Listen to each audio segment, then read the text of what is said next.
Yo, what's up, guys? Figured I'd do a quick little live stream. Let me share my screen. Maybe find some bets. Trying to keep these tight, quick, get to the point.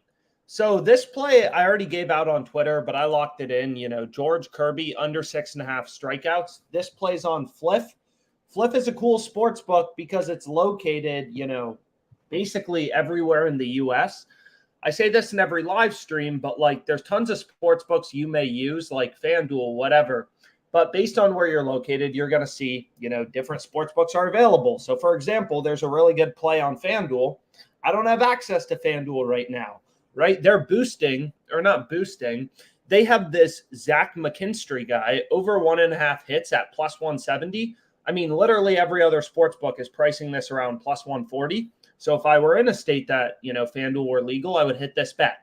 And we have tons of videos about how to calculate your profit margin. So under this percent column, your profit margin, your no vig odds, stuff like that on YouTube. But we're just going to hit some bets on this live stream. And again, the general concept, if you're new, whatever, is pretty simple.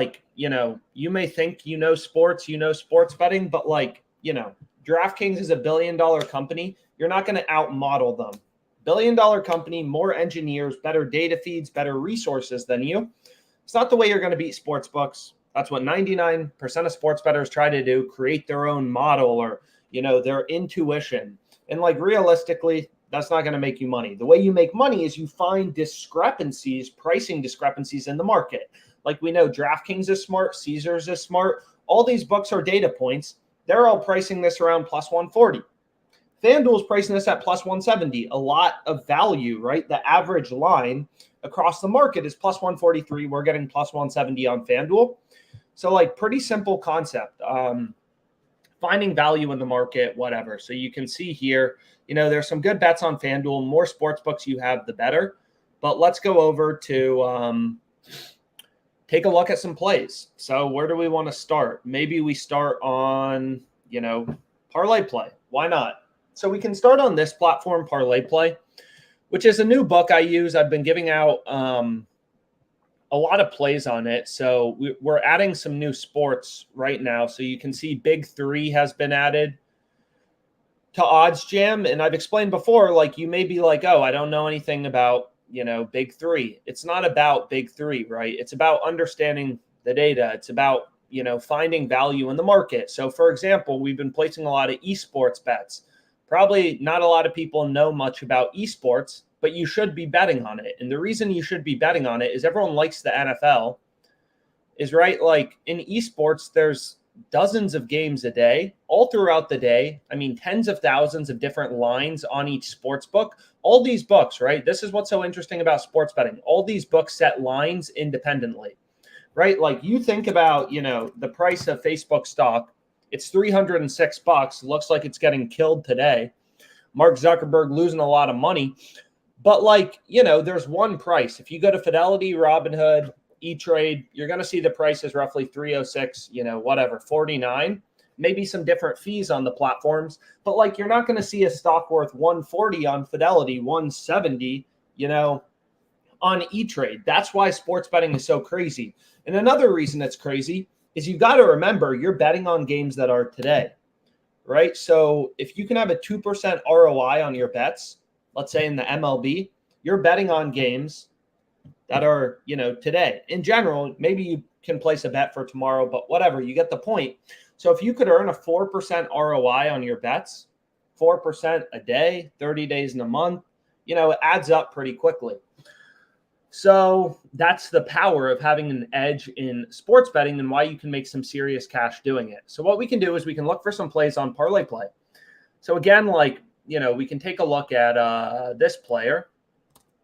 So this is an example of a play maybe we want to go with. So let me delete these. We had a big hit yesterday on ParlayPlay, right? Again, these are big payouts, right? 12x payouts. So you're not going to win every single slip. If you want to win your bets frequently, then you're not doing it right. You should care about your profit, right? These crazy parlays where we're betting, 100 or 60 to win $2,000. You're not going to win them every single day, but the point is we turned 100 into 1,200. So, it may look stupid. It's like, oh, you lost here. Oh, you lost here. It's like you lose $100 3 times and then you win 1,200. Like you're still up money.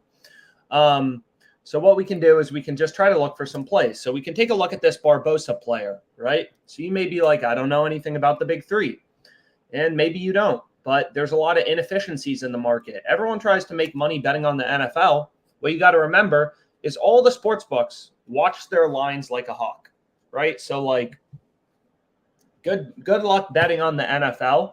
I mean, you'll have success. You can definitely find an edge. I'm not trying to demolish NFL bettors, but it's definitely easier to find these bigger discrepancies. Like you're almost never going to see an NBA player with 1 point differences in his point total between sports books, right? If you bet on PrizePicks during the WNBA or NBA season, like you're not going to see that level of discrepancies. But like long story short, you can see this guy. His line is 15.5 on ParlayPlay. Underdog Fantasy, a bigger company, whatever. They're setting the line at 15. PrizePicks is setting the line at 14.5. So again, like you can make money sports betting, but it's all about finding discrepancies. Like nobody probably on this live stream, unless you have some like PhD and, a team of PhDs, you're creating models just like PrizePicks and how they generate their lines. You're not going to be able to look at these lines and determine if it's too high or too low. It's kind of like looking at the price of Facebook and trying to determine if it's too high, too low. Every day, there are tens of millions of people who wake up and it's their full-time job to think if they should buy or sell Facebook, right? A lot of smart people. So, it's pretty hard to do. Long story short, like almost impossible. The way you're going to make money, right? Sports betting is when you find these discrepancies. So ParlayPlay, which is kind of like a new kind of startup, you can see they have the line higher than PrizePicks, a full point higher. So PrizePicks, probably a more sophisticated company, bigger company. They're setting the line at 14.5. Underdog Fantasy is lower at 15. This homie's at 15.5 on ParlayPlay. So seems like pretty solid value on the under, right? So what I can do is, again, I'm not using FanDuel, so I'm just going to go ahead and remove that. So we can see, okay, like this play seems decent on ParlayPlay. And then we can take a look at League of Legends, right? And there's no exact science here. It's just like trying to find plays with an edge. Not every bet is going to win. We've been running pretty hot on PrizePicks.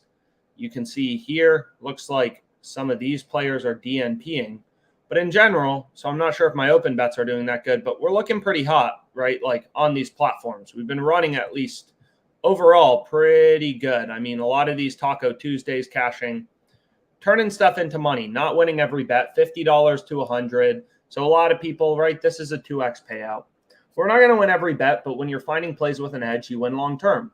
So you look at this FBI guy, it's the same concept, right? You're not going to create a better model than Underdog Fantasy and PrizePicks. I'm sorry to tell you, I can't, nobody can, right? They put so much money into their ability to set these lines. But we found a discrepancy where ParlayPlay has their line too low.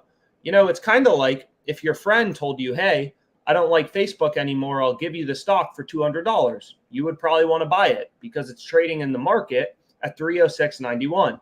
And this is the price where supply and demand is equal of everyone in the world, right? Anyone can buy Facebook.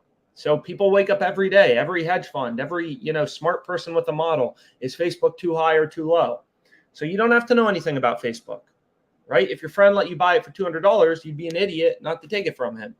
So what we can do is we can continue to look for plays. This play seems good, right?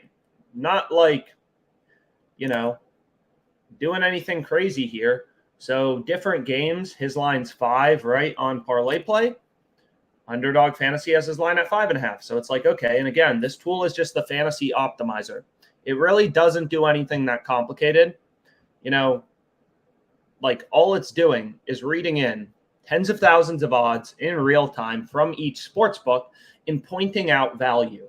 It takes the BS out of sports betting. And what I mean by that is it shows you discrepancies, right? That's the whole point of OddsJam, to show you value in the market, because all these books set lines independently. They screw up, right? These books are pretty good at setting lines. But again, like when they have 10,000 odds and these companies aren't that big, like they can't manage everything perfectly. So you're using information to your advantage, and information is the odds on other sports books.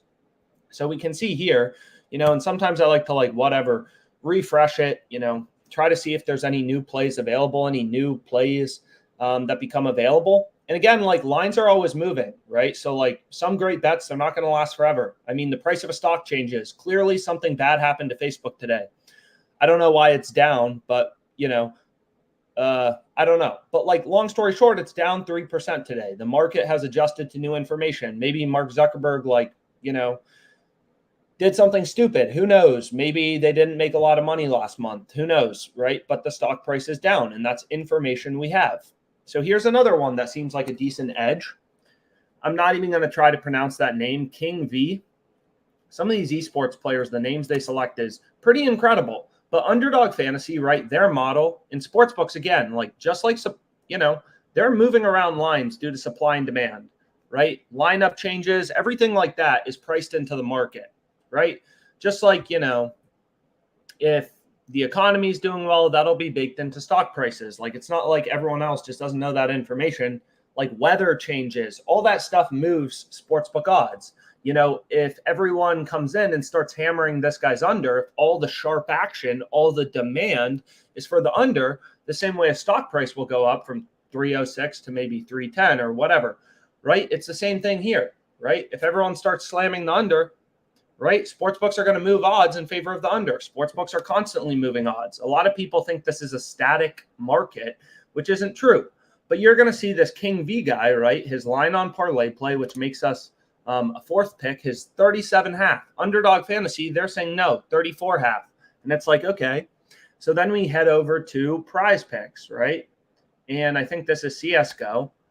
And you can see here, his line's 36.5. So once again, it's lower. So those are data points indicating to us that ParlayPlay's line is too high. And we're just following the data. And what kind of stinks about esports is there's not a ton of books that post lines. Like the MLB, I mean, if we switch over, just for the books I have filtered in, you can see here, there's probably, I don't know. There's a lot of sports books posting odds. So you have a lot of data points on where the line should be set, right? Bet Online has their line at -143. Okay, good information, right? MGM has this -145. They have the under really heavily favored, pretty much in line with Bet Online. So you can kind of get a sense of okay, what should this be at? But anyways, what we can do is, so Brittany Griner over 28.5 points plus rebounds plus assists. Her line is 29.5 on 2 sports books that are posting her line. So it's okay, maybe we add in this for our 5th pick. Kind of random slip. We have a basketball league no one's ever heard of. We have some esports plays in 2 different leagues. And then we have a WNBA play. And on ParlayPlay, 5 or 6 pick entries are what you want to go with. So what we can do is just lock it in, right? Now we have a play with an edge. Good stuff, right? So we keep then you just keep looking for more plays with an edge, right? If the profit margin on your bet is 3%, Fliff is only going to let you bet $250 max on that, right? So, you shouldn't be placing one bet a day. Nobody knows the future. It's all about finding plays with an edge, right? Making good decisions using data. If your friend lets you buy Facebook for $200, I mean, who knows? Maybe the company goes bankrupt tomorrow and you get screwed, but you're gambling. So it's all about finding an edge. So we can go back here and then we can head over to whatever. Underdog Fantasy. I mean, there's all these different sports books. So another good one that I signed up for less than a month ago is called Hot Streak. And again, even if you don't place a lot of bets on these sports books, they have pretty good promos. All these books, it's a marketing cost. They give out these promos. So Hot Streak, you put in $200, they give you $200 for free, right? And this book works a little bit differently than ParlayPlay, but it literally will take you a minute to sign up, and then you get a free $200. You put in $200, they match it and give you $400. And I've explained all these books kind of have different perks. You can see I hit a big one here. They have a lot of these odds boosts, so I played these little 10 entries, but had a big win here. But the more books you have, the better. So again, the benefit of Hot Streak let's refresh it. Let's see if there's even any value on it right now. Is they run a lot of promos, and we'll see if they're running anything right now. So it doesn't look like there's much out there right now. So let's go over to Underdog, right? So let's go here and let's remove certain leagues. So let's remove CFL, and then we can stick with the other three. So like this play, for example, right? Like, well, there's a few, right? Reggie Evans, his line is 20.5 on Underdog. It's 21 on PrizePicks and ParlayPlay. Underdog has their line too low. You know, you don't have to know why do they have their line too low. It's like, you know, I don't know the exact answer, but I know two other sports books that are smarter than me are telling us that this line should be higher. So I'll go ahead and I'll hit this. So you can see we want to take the over 20.5, and then Rashard Lewis, the under 23.5 seems decent. So this is also pretty good, right? Because, you know, on Underdog, we want to play 3-pick entries. And I've explained this before, but the reason you want to play 3 picks on Underdog is if you look at, like, you know, PrizePicks. So Underdog pays out a 6x, so betting 100 to win 600. They have a 6x payout for 3-pick entries, whereas PrizePicks only has, you know, a 5x payout, which is obviously worse. So that's why you'll never see me placing 3-pick entries on. They're literally horrible. You know, they're ripping you off. Anyone placing 3-pick entries has, or 2-pick entries. I mean, they don't consistently, I shouldn't say, oh, never, but like consistently, they don't, you know, have a great sense of what they're doing. So another benefit of these two plays is, right, these guys are on the same team, Rashard Lewis and Reggie Evans, right? So they compete for points, right? Like if Reggie Evans has a great game and scores 40 points, Rashard Lewis probably, you know, is going under because probably Reggie Evans took more shots, right? So there's a little bit of good correlation there. Then what you could do is, right, we could middle this with ParlayPlay. So again, like this is a discrepancy you will never see in the, you know, you would never see like LeBron's PRA line at 34.5 on Underdog. And then on ParlayPlay, it was 37.5. Like you're never going to see that on, you know, in the NBA. It's only esports where there's so many games that sportsbooks really slip up. So what we could do is we could take the over on Underdog, right? Huge line discrepancy, 3 points. Take the over on Underdog Fantasy, the under on ParlayPlay, right? And again, the line is different. Then if this guy has 35, 36, or 37 kills in map 1-2, we win the over, we win the under. That's called a middle bet. You're capitalizing on inefficiencies in the market when books have their line way different than one another. Or we could just take another play and, you know, not middle it. So check out this Palafox guy, right? So you can take a look right here. Homie's 3.5 on Underdog Fantasy. You look at PrizePicks, that's a League of Legends. His line's at 4. You look at ParlayPlay, so hopefully you guys were able to tail that slip. If you don't use ParlayPlay, again, they give you a $100 sign-up bonus. Sign up, use my refer a friend code, ALEXM, and they give you $100 for free, right? So ParlayPlay has his line at 4. Underdog Fantasy has his line at 3.5. So maybe I decide, I don't want to middle it. I mean, again, there's no like perfect science to this. It's just like, you know, finding plays with value, finding plays with an edge. Or maybe we're like, I don't really want to bet on, you know, esports, or I don't want to bet on big 3. Or we could be balls to the wall and we could take a 5-pick entry. That seems fun. So we finding line discrepancies, this Nulks play, right? CSGO. His line is 35 or 35.5 on PrizePicks ParlayPlay, right? They have his line at 33. Inefficiency, data, finding value in the market, right? Finding an edge. You know, when I was a trader, this is all you do all day. You look for a bunch of trades with an edge. No different in sports betting. So here's my 5-pick entry I'm going to lock in. Pretty lit. And then we got, you know, we got 2 early plays for Sunday. We got a game starting at 3 p.m. We got 2 games starting at 3 p.m. And then we got our boy Palafox starting at 4 p.m. Pretty fun. And then for 5-pick entries, you know, it doesn't really matter if you place them with insurance or without insurance. I'll insure it because I think it's like a touch better if you go through the math. But again, I have tons of videos. If you want to learn about the math, you know, like how do I know this works? What's the math behind it? How do I calculate profit margin? What are no vig odds? What sports books are best? You know, there's literally like, I've probably done 4,000 videos on the OddsJam YouTube, so you can check that out. So anyways, here we go. We got a 5-pick insured entry. Bang. Anyways, I'm going to call it a day for now. I'll be on a live stream in a bit, though. Hopefully this video was helpful. Hopefully you were able to tail the plays. Let's make some money, guys.